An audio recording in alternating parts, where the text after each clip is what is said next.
know you just got here, but dude right there is Big T and his crew. Big Tim, try to steer clear from them dudes, man, because them dudes is crazy, bro. See what I'm saying? It's exactly what I was telling you.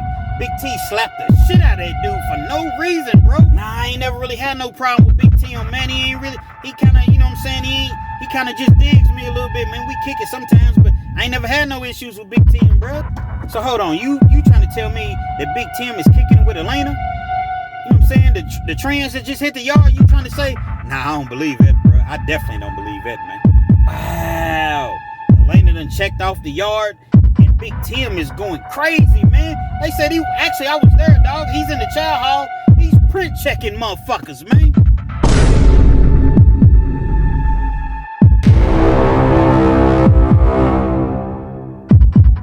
Yo, once again, it's on. Back at you one more again, real kins in the house like motherfucking kitchen sinks. Listen, I'm going to be blunt. I'm going to be frank. I'm going to be just outright honest with you all this evening, if you will.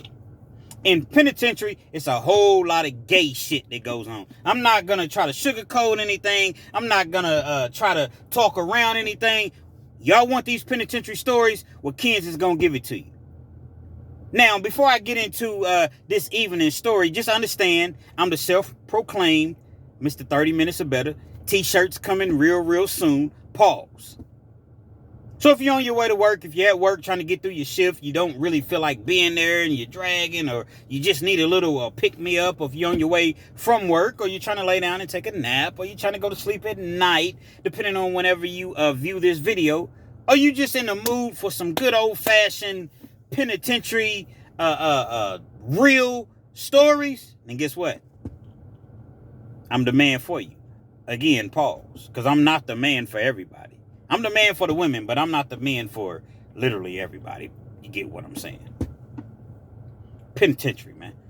Let me paint a picture. Let me tell my story, okay? I may tell you the intricate details of every single situation. Maybe not every single situation, but you know what I mean. I need to paint a picture because everybody hasn't been to prison. See, some people's like, oh, Kins, you don't got to tell us every single thing. Yes, I do.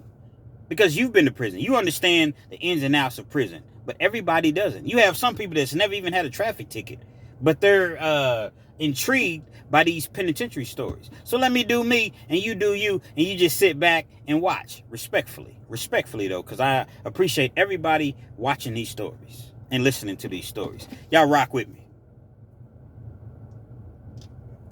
What's in the cup, real Kins? Water. That's what I drink. Water. Sometimes it's not always water, but today it's water, ice water. At any rate, I'm in the penitentiary, man. I ain't been in the pen. It's my first time in the pen. So, being that it's my first time in the pen, is just like a lot of the things that I see, opposed to it being my third time in the pen, really catches me off guard, and it surprises me. Like, whoa, it goes down like this. Yeah, I've heard about it. People have told me, certain things, but to actually seeing is believing. So I'm in the pen. I'm not at a camp. A camp is somewhere to where, in the state of Kentucky anyway, a camp is a place basically low-level inmates, level ones, and it doesn't have a fence. So you can literally just walk off from the prison.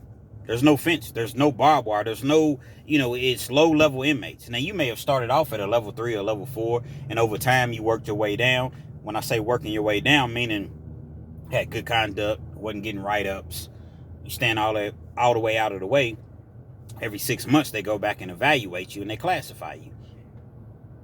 You go by a point score. So your point score may be a 10, but in order to get to a camp, you got to have an 8 or less.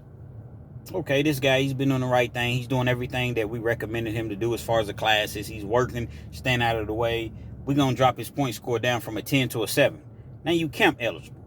Now you go to one of the camps. I'm not at a camp in this particular situation, as I previously mentioned. I'm in penitentiary. Lions, tigers, goons, birds. And that's not to say that at camps there's not those type of individuals, because it is. It's just that they're in chill mode because they're trying to go home. So they're not behind them walls at this point. I'm behind that fence, man. And every day is stressful. You can just feel the tension in the air. Think about it. You got guys that's never, ever in life going home. Never. They're never going home. They've exhausted all their appeals and options that they may have. They're never going home. And you got guys that got 25 to life, which means they got to do a 25 years flat before they even have an opportunity to go home. A lot of them won't end up making it home. And you got guys with a life sentence. See, there's different levels to it. You got guys with a life sentence to where on a life sentence, okay, you got to do 20 years flat. Then you have an opportunity to go home. But if you ever do go home, you make it on parole, if you come back, they can serve you out at any given time because you have a life sentence. You will forever be either in penitentiary, or if you make it to the streets and you're last on the streets, you're on parole for life. You got guys doing 85%. I'm laying it out for you. You see what I'm saying? 30 minutes or better. I don't do the 15, 20-minute videos. Nothing wrong with that, but my videos are guaranteed to be 30 minutes or better. So y'all rock with me. You got guys doing 85%. They got 20 years at 85%. They're considered short timers, which means they do 17 years and they're gone home. But you got guys that got 30, 40, 50 years at 85%. You see what I'm saying? So it's not really the happiest place in the world. Penitentiary yard. So I'm on this penitentiary yard, man, and I'm looking around. I'm navigating. I'm trying to understand and really, really decipher where I'm at. Understand where I'm at and how to maneuver. I'm running across a dude. And it's not that I specifically ran across this dude. Everybody knew this dude. Big Tim. Big Tim was a monster. Big Tim had been locked up for a solid 17, 18 years at this particular time. And he was still relatively young. He was in his 30s. Because he got locked up at like 18 years old. So he's a baby pretty much when he first came in. So at the time I ran across Big Tim, he's probably, let's just say he was 35. Could have been a little older. Let's just say he's 35. This dude was an absolute action figure. Pause. Now, when I say he's an action figure, he looked like an action figure right off of TV, right out of the magazines. This dude was probably 6'4", black dude, chiseled. I'm talking about dark-skinned dude, chiseled. You can see every single cut. You can't help but notice. You're not staring because body watching in the penitentiary, which means you staring at somebody, especially when they in a weight pile and they doing their sets or whatever, and they catch you and you staring at them, man, that'll get your noodle pushed all the way backwards. Get your wig split. If you don't know what getting your noodle pushed backwards, it'll get your wig totally split. You can't be body watching in the penitentiary. But you see this dude. It's a couple of them. It's 3 or 4 of them that all work out together, man. They a car. That's your crew, your clique. That's what they, in Kentucky, gangs are not really as prevalent as far as in the state. And you go to the feds, Big Sandy, and oh yeah, there's gangs everywhere. But in the state, you got Little Sandy, you got North Point, you got Eastern, aka the Pink Palace. You got let's see. You got plenty of prisons. Green River. You got Eddyville, home of Fleece Johnson. You got several penitentiaries that are level 3s and higher in Kentucky. But it's pretty much your city. And then within your city, it breaks down to your neighborhoods. So like the city of Louisville, let's just say. Well, Louisville, Kentucky is so big to where all of Louisville's not together. You may have the east side, then you got the west side, then you got Newburgh, then you got this part, that part. So it may be 6, 7, 8 different cars within the city of Louisville. You see what I'm saying? So that's pretty much how it breaks down in the state of Kentucky. I see this individual, like I said, man, Big Tim, and he got his car. It's about 4 of them. They walking through.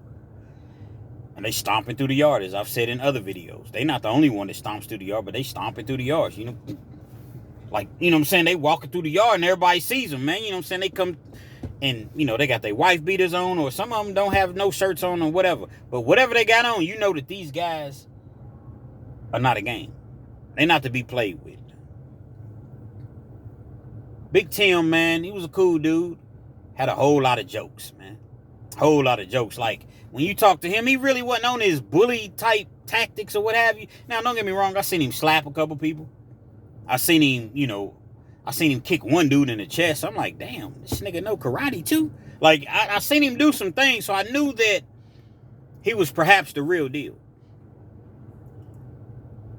So I noticed, and I would kind of, it's not like I knew him, so I didn't really necessarily have to keep my distance.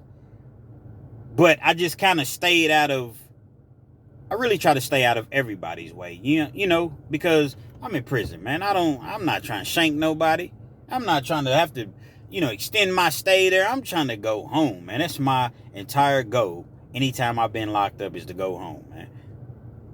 That's just me. So like I said, dude was a jokester. Big Tim was a jokester, man. He played a lot or whatever. And I never seen anything fruity. I never seen anything zesty. I never seen anything else out of him other than dude that loved to work out. He done a lot of time. And he just joked. He played every day. You never would have known the amount of time that he had just by his demeanor, how he acted every day. Back then, you didn't have to have a job in the penitentiary. Now, I believe everybody's required to have a job. At this particular facility we were at Lee County, Lee Adjustment Center, you didn't have to have a job. Jobs wasn't paying you number $25, $30 a month anyway. He had some people on the streets that loved him because they sent him like $100, $125, $150 every week. I don't know. They may have sent him more, but I know that's what he spent in the commissary. Real big into weightlifting, as I mentioned. So he's buying the tuna, the Jack Mac, the peanut butter, anything that has protein, the potatoes, anything that has protein in it is going to put that weight on him. He's going to buy it. He's 6'4". He's weighing in at every bit of, he was so chiseled, so it's hard to imagine. I would say 6'4", maybe 235, 240. Big dude, man. But he's working out 3 times a day. He's working out in the morning, then he's coming back in the afternoon, then he's coming back in the evening. And he's doing this like 6 days a week, minimum, 6 days a week. So just imagine, man, this dude been locked up 15, 16, 17 years. Well, actually 17, 18, 19 years. It was a minute he'd been locked up. I'm sure you all get where I'm trying to go with this. He was a gorilla. Never seen anything zesty about him. You never seen anything of that magnitude. Every week, a bus comes in, the Grey Goose. The Grey Goose is just new arrivals. New inmates coming on the yard. The Grey Goose is a big old gray and blue bus that the penitentiary got the bars on the windows. You've seen it. Y'all seen movies. The exact same prison buses that you've seen in the movies is similar to the Grey Goose. Grey Goose comes in. Everybody, not everybody, people's, kind of posted up by R&D, which is the property room. That's where the Grey Goose drops everybody off. You trying to see who's getting off the Grey Goose. See if you recognize. This is my homie. He from my hood. Yeah, come on. Grey Goose pulls up. Everybody gets off the bus. One individual. And it was all eyes on this individual. ELAINA. It was a dude. He was living his life on the streets, and he was transforming. I don't know if he was even transforming into a woman, but I know that ELAINA was perceived as a woman in the penitentiary. ELAINA gets off the bus. Black dude. Probably, from what I can remember, maybe 5'7", slender build. I would say 160 pounds, short hair. And that's the best explanation that I can give you all, simply so that you can paint the picture. So ELAINA gets off the bus. Of course, everybody on the yard. Now, when I say everybody, it's just figuratively speaking. Everybody, not, you got guys that don't swing that way. But you got a lot of guys that do swing that way, and it's known. Then you got guys that swing that way, or they're curious and they're looking, but they ain't really, saying anything to everybody else. ELAINA gets off the bus, goes through the process of, checking the property in and doing this and doing that. So, a couple days. Typically, when you first get to a prison, it's going to take you a couple days to get acclimated and go through orientation and just get everything. Sometimes you have to go, depending on what prison you go to, you may have to go to a temporary dorm. I've been in a temporary dorm for 2 or 3 days, and then you go to your regular dorm. But then sometimes you may have to go to a temporary dorm for 30 days. Whatever the case may be, ELAINA went through that process and was permanently stationed in a dorm that he was going to be housed in. Permanently housed in, rather. And so as time went on, man, people started to notice that Big Tim seemingly, allegedly, had a thing for Elena. Now, no one ever really seen them together or seen them doing the things that couples typically do in penitentiary. But word was traveling. There were quiet whispers. And he was seen talking to Elena from time to time, but nothing significant. You know, a couple seconds, word, you know what I'm saying? Might say a word, might say this, might say that. But it wasn't anything to where it was a definite fact. So again, time continues to go on or what have you. And the more time that goes on, the more and more the whispers go throughout the yard and they become louder and louder. But the thing about Elena was open. Elena wasn't trying to hide anything. It wasn't, you know, he didn't have a problem. I'm not on the DL. This is who I am. You see what I'm saying? This is who I am. And so, come to find out, Big Tim and Elena was messing around. It really wasn't a big surprise at this point because people kind of knew. But Big Tim was, you know, pretty much denying. I mean, who's really going to ask him? Other than his car, the people that's around him, nobody else is going, hey, Big Tim, I heard you was messing around with Elena. Nobody's going to come up to Big Tim and say that. So like I said, it was just kind of known, man. You know, they was sneaking, you know, ducking off into the, you meet me at the gym at 8 o'clock, everybody still asleep or whatever. And they ducking off into the, there's a whole lot of blind spots, if you will, in the penitentiary. A whole lot of blind spots, especially back then. Now, you know, so many more cameras. They had cameras in, but it's blind spots. So they were ducking off. They was doing their thing or whatever. But keep it quiet. It's between me and you. Keep it on download. Time continued to pass. Elena been wanting more, but now Elena's like, no, I'm sick of this. Because you got other people that's getting at Elena. You got other dudes on the yard. You know, I'll take care of you. You know, especially them white boys. No offense, but them white boys be having that money in penitentiary, man. You see what I'm saying? And some of them, not all of them. Again, not all of them. They don't really care if people know. They don't care if people know what they're doing or what have you. To where your average black guy, you got some black guys that don't care just as well. So again, I'm not trying to just specifically say, oh no, just the white boys. I'm just saying, oftentimes the white boys was getting the most money coming in, and they could offer, if you will, more than the average black person or other individual, money wise. What do you call it? Monetarily. So Elena, you know, Elena's really feeling Big Tim, but Elena's not feeling the whole secret society type thing. You gonna be my man, man? Let's bring it out, man. Otherwise, man, I'm about to go on over here and I can get the love and the respect and appreciation that I truly deserve as a woman. These are not my words. These are Elena's words. Keep in mind, these are not my words. I'm simply taking you all back to the penitentiary yard that happens on every single yard in the penitentiary. Y'all rock with me. Drink my water.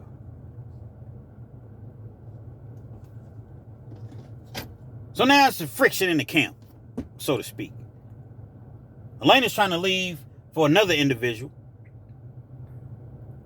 Big T don't want to let go. Big Tim don't want to let go. It's to the point to where there's threats and violence and you know, Big Tim is literally in love, it seems. We've been rocking all this time. You think I'm going to just let you go over here and move in the cell with this dude? So Big Tim done threatened the dude or whatever. He done slapped Elena up a couple times. Finally, Elena just can't take it. Elena goes to the administration. I need to check in. I need to get off his yard immediately. Not immediately, immediately. I can't take it. I fear for my life. Well, who's threatening you? I don't know his name. I don't know what he looks like. Only thing I know is I done called my people. Y'all don't get me off his yard. and something happens to me, just know that I requested and told you all that I'm not safe on this yard. ELAINA is removed from the situation. Now Big Tim, he didn't halfway, I'm not even going to say kept his dignity, but he didn't halfway kept his, his, you know, he was being secretive about it. So everything was more so allegedly. Like nobody ever really seen him going off specifically about ELAINA. Even though he didn't check the dude that ELAINA was supposedly dating or with, it was never like, oh man, you trying to holler at my boo, nah, it was just, he would bring something else up as though it was another issue, but really it was all about ELAINA. Just like, fellas, you know when we stage one, we want to go hang with the fellas, or we want to go out that night, and we come in the house, and it's like, damn, my boo gonna be tripping, so you go in the house, man, why the trash ain't taken out? Why is it 2 dishes, a fork, and a sink, and a cup? I'm sick of this shit, man. You know what I'm saying? You cook, but you ain't cook nothing but, you know what, man, here, I'm out of here. That's called staging ones, ladies. I'm sure you quite well aware of it. It's called staging one. And so, that was kind of the situation that Big Tim did. You know, he just never brought up ELAINA's name. But the people that was closest to the situation, they knew. If you know, you know. Now ELAINA's gone off the yard. He's not in the best situation. He's not in the best of moods because that was his boo. He truly, truly seemed as though he cared for ELAINA and loved ELAINA. See, Penitentiary, these content creators will have you thinking that you just got transgenders and whatever walking around the yard and it's easy pickings, and it's not like that. You're only going to get so many on a yard. And the ones that are on the yard, they've already been hemmed up because somebody else is taking care of them. Making sure they eat, making sure that they don't want for nothing. Same thing out on the streets when you get a woman or, you know, whatever the case may be, you make sure she's good, she don't want for nothing. It's the same thing in the penitentiary. Again, it's just not everybody. It's just not the overwhelming majority of people. But there are some individuals that go that route. That's just what it is. Big Tim, man, like I said, he's still doing his workout. He's just, I don't know, man. He's just quick-tempered down, man. The way he laughed and joked and things of that nature. He still laughed and joked, but he would get angry very, very fast because he really missed his boo. Time went on. A couple months passed or what have you. And it became pretty obvious that it was going to eventually hit the fan. Back then they had a synthetic weed. And I don't really know because I don't smoke. So you all help me out in the comments. But it was a synthetic weed. And in Kentucky it was referred to as Spice. Happy Tiger. A couple other names. But I remember the main name was Spice. And it was real big on the yard. People prefer to smoke the Spice because it didn't show up in your system. So if you get drug tested, it wouldn't show up in the drug test. Opposed if you smoke weed, that's going to show up in your system for like 30 days. You got chapstick, right? You know what a little thing of chapstick comes in? You know, you take the cap off of chapstick, you take that Spice and fill it up to the brim of the chapstick cap. $100 in prison. Look like real life Spice. Like a food seasoning. So dudes is paying $100 for a cap full. So whoever's selling this is getting pizzazed, man. I done seen dudes make 30, 40,000, man, within a couple months on the yard, man. Selling that Spice, man. The downfall of Spice is you don't know how it's going to affect you. Hell, some people OD pretty much off Spice. They don't make it. Now, that's not typical, but you got people, it makes you throw up. It makes you hallucinate. It makes you just bloop, clock all the way out. I done seen dudes whoop correctional officers. I done seen dudes, man, get naked, run around the yard, strip down to their boxers or whatever. Like, you just never know how that Spice will affect you. The spice had hit the yard. Actually, it was already on the yard, but Big Tim started to indulge in the spice. He's smoking spice on a regular basis. I'm talking about a regular basis. He done blooped out, and, because you'll bloop out on your own partners, because you don't know you're hallucinating. Who are you? Nah, man, get away from me. It'll make you just like some LSD type, You subject to go to the highest building and be ready to swan dive off the top of the building. And that's real talk. I'm not even joking. Big Tim, as I mentioned, he started to indulge in this spice, that spig. That's what that's spig, that's spiggity. One day, it really, really hit the fan. When I say it really, really hit the fan, it really, really, really, really, really hit the fan. We're in the Chow hall. Big Tim don't really go to the Chow hall. He got money coming in. His people send him money all the time. Now, you got individuals such as myself, like I had money coming in, but I still wanted to go to that Chow hall on certain days. I didn't have $100 a week to spend on commissary.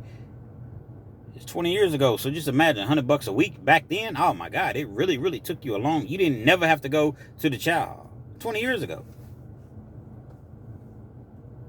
Look up. Big Tim's in the Chow hall. It's kind of a surprise because, you got your regulars in the Chow hall. Wasn't anything significant on. When I say on, like, significant is like you have certain people that won't come to the Chow hall unless it's like burgers, Polish sausages, tacos, taco salads, chicken patties, spaghetti, pizza. The good meals like that, you got guys that come out. But other than that, they're not coming to the Chow hall. So you look up, man, and it was like some Spanish rice and some beans and some cornbread and a cookie, some bullshit. Big Tim's in the Chow hall. The line is long.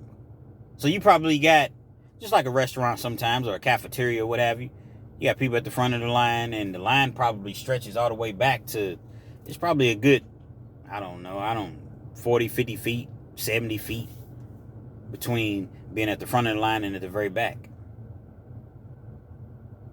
You couldn't really tell that Big Tim was on one because he always wore these dark shades. So he comes in, and I'm probably about in the middle of the line. I see him. My head stays in a swivel in Penitentiary. I'm looking around me at all times. I'm with one of my partners, just one. Like I said, we standing in line.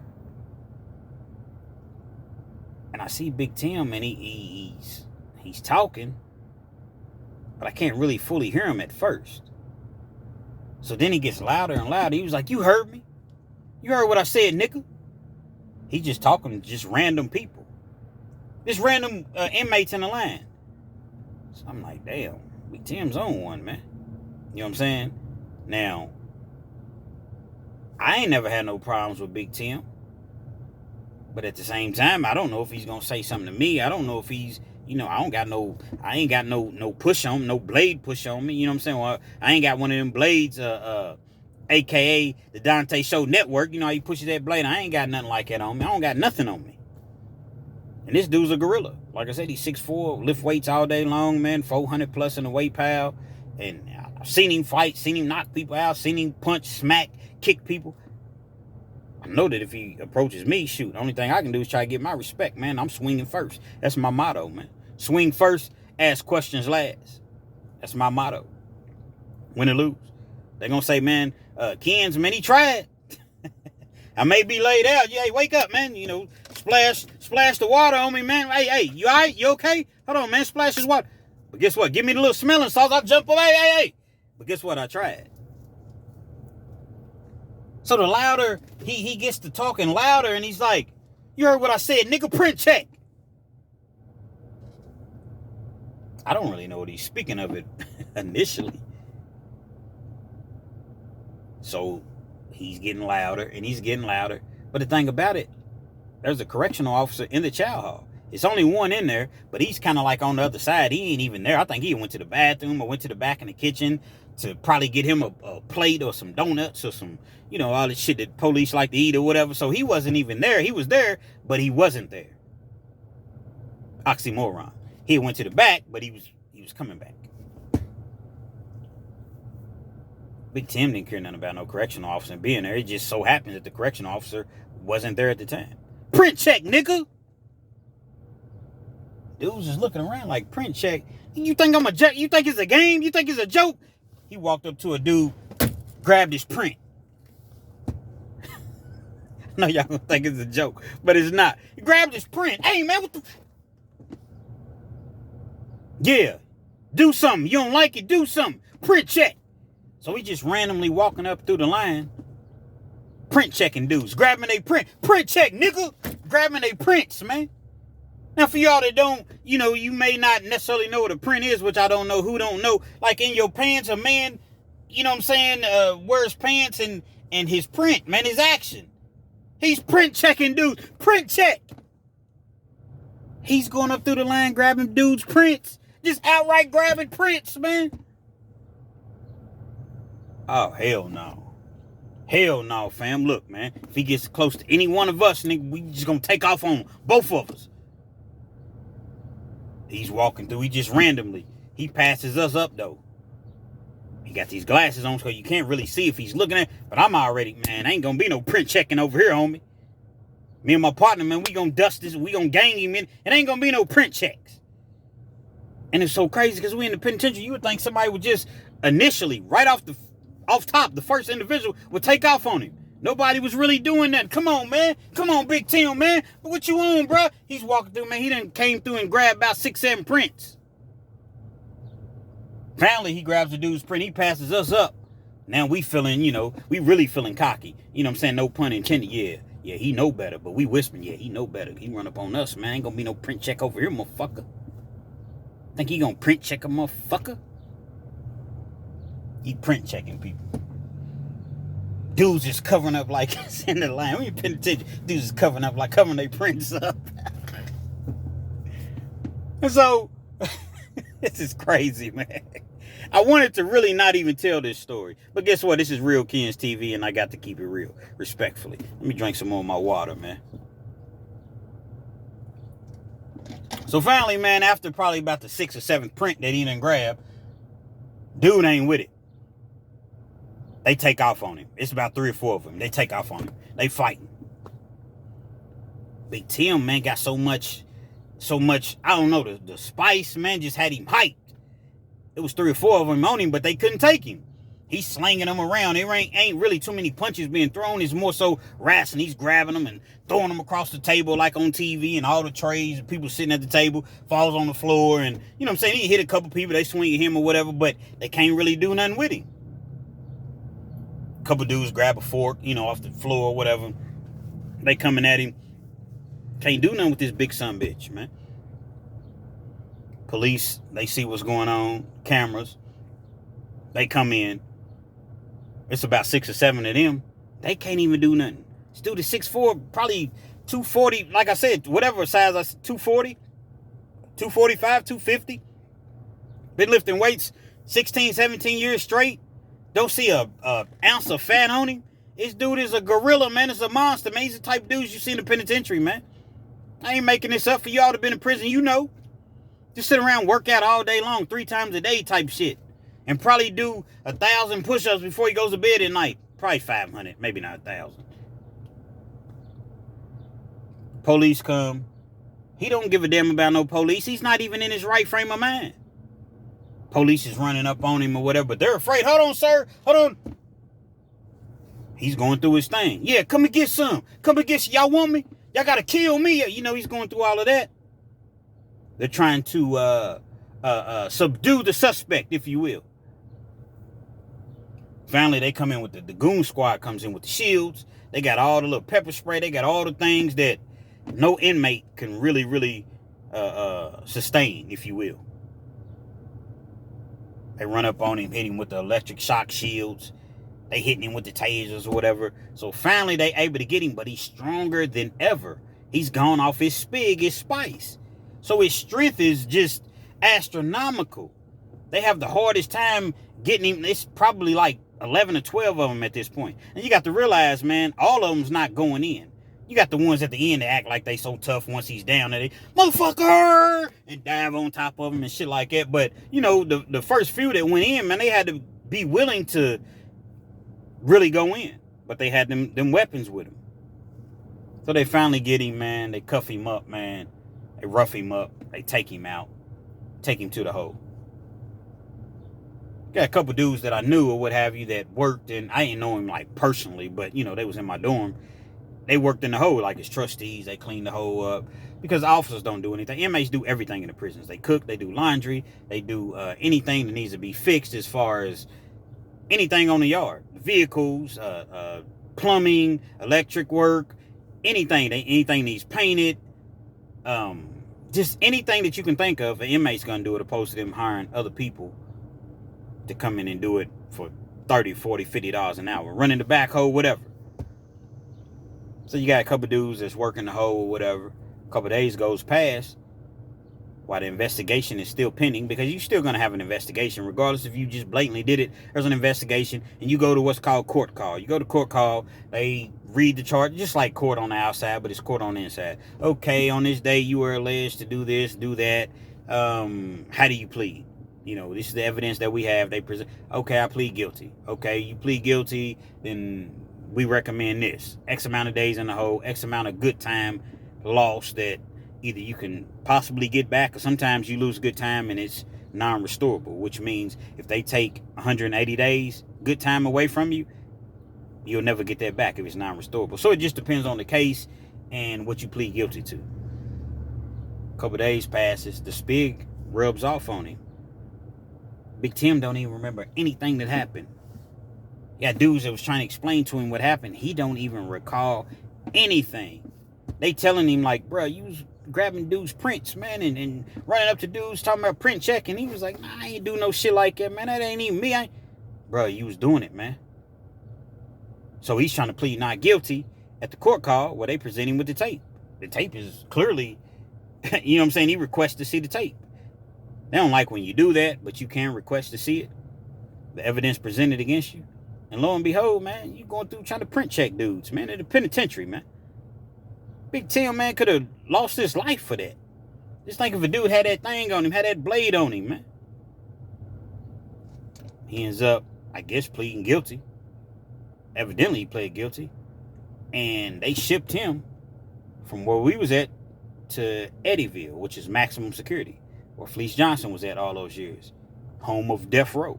That's the highest, that's the maximum security prison. Now, sometimes they'll send you to Eastern, a.k.a. the Pink Palace. But this particular time, man, they sent him to Eddyville.